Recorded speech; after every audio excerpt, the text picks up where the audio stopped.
পালং পনিরের জন্য আমরা পনির নিয়েছি 250 গ্রাম, শাক নিয়েছি 2 আঁটি 300 গ্রাম। পালং পনির বানাতে গেলে যে উপকরণ লাগবে: জিরে, শুকনো লঙ্কা, জিরের গুঁড়ো, ধনের গুঁড়ো, হলুদ, মাখন, সরিষার তেল। পালং শাকটা আমরা গরম জলে সিদ্ধ করে নেব। পালং শাকগুলো দিয়ে দিলাম। আমাদের সিদ্ধ হয়ে গেছে, এই যে। এবার তুলে নেব। এটা ঠান্ডা জলে দিয়ে দেবো। আপনারা যদি ফ্রিজের জল ব্যবহার করেন তাহলে বেশি ভালো হবে, তাহলে রংটা পুরো সবুজ থাকবে। পুরো এইভাবে এটা ঠান্ডা করে নেব। এইবার জলটাকে তুলে আমরা মিক্সারে দিয়ে দেবো।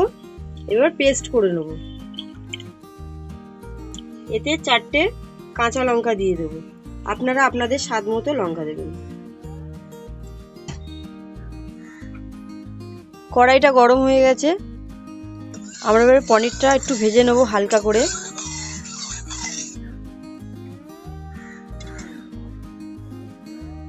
আপনারা চাইলে নাও ভাজতে পারেন।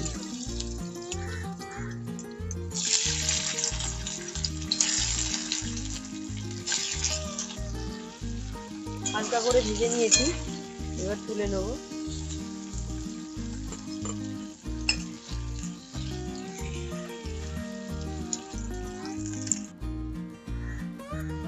সামান্য একটু জিরে ফোড়ন দিয়ে দেবো, 2টো শুকনো লঙ্কা দিয়ে দেবো,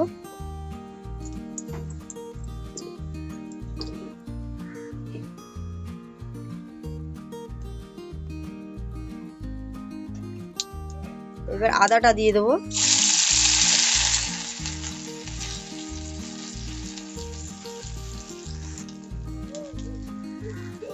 একটু ধনের গুঁড়ো দেবো,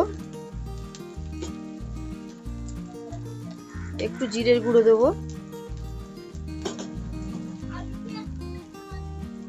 অল্প একটু হলুদ দিলাম,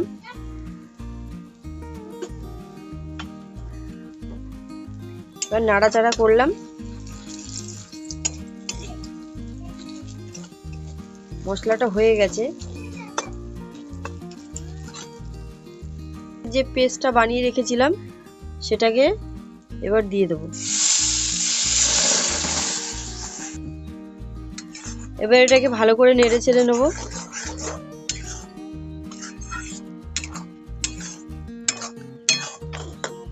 একটু শুকনো হবে এটা।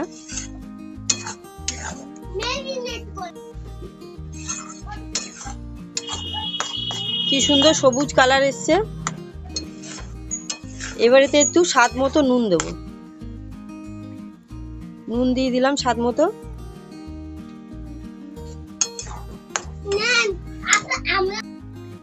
এবার পনিরগুলো দিয়ে দেবো।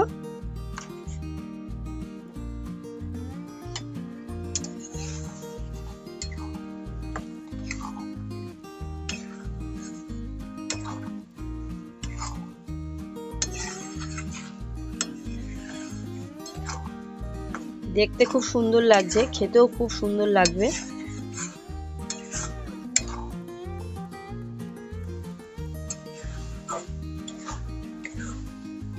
পালং পনিরটা হয়ে গেছে। আপনারা চাইলে এতে চিনির ব্যবহার করতে পারেন। আমি এবার এতে মাখন দিয়ে দেবো।